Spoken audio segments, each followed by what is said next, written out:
আসসালামু আলাইকুম। আজকে এই যে বাইলা মাছ দেখতেছেন, এটা হলো কালকে দুপুরের জন্য।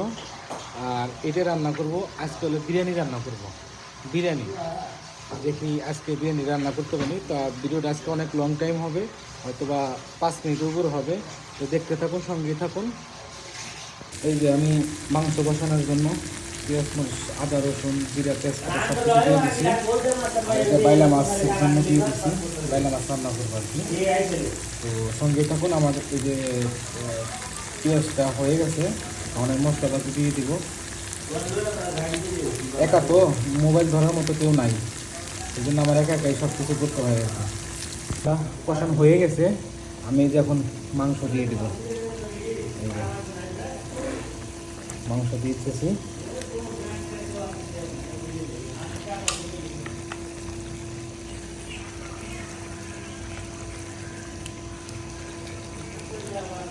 যা আছে সব দিয়ে দিলাম, করে ফ্রিজ পুরো খালি করে লাইছে একবারে।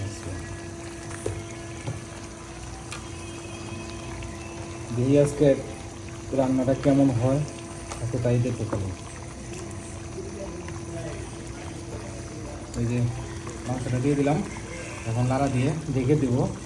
তারপর যখন সিদ্ধ হয়ে যাবে, মোটামুটি যখন হয়ে যাবে, তখন বন্ধ করে বাস চুলার ভিতরে চাউল বসিয়ে দেবো। এটা হলো আমার মাংসের কালার। এই যে কালার করছে, ঠিক আছে, একটু আরেকটু কালার হবে। আর এই যে বিরিয়ানির জন্য তেল আর পেঁয়াজ, তেজপাতা, দারচিনি, আর হলো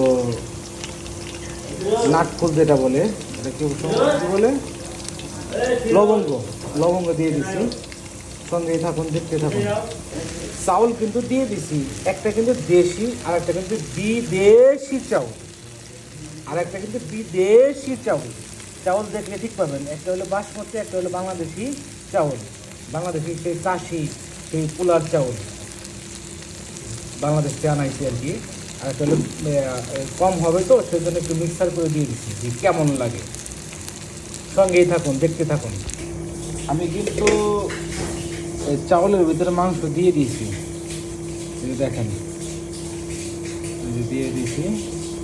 তো এখনও চাউলটা ফুটে নাই, কে দেখি কত দূর কেমনি ফুটে, তারপরে দেখা যাক। এখন লাইটে দেবো, সঙ্গে থাকুন। এই যে আমার বিরিয়ানি কমপ্লিট। তো কালারটা কেমন হয়েছে একটু দেখে একটু জানাবেন। তো আমার এই ভিডিওটা যদি ভালো লাগে, তবে সবাই লাইক, কমেন্ট করে, শেয়ার করে পাশে থাকবেন, আমাকে উৎসাহিত করবেন নতুন নতুন ভিডিও আপডেট দেওয়ার জন্য।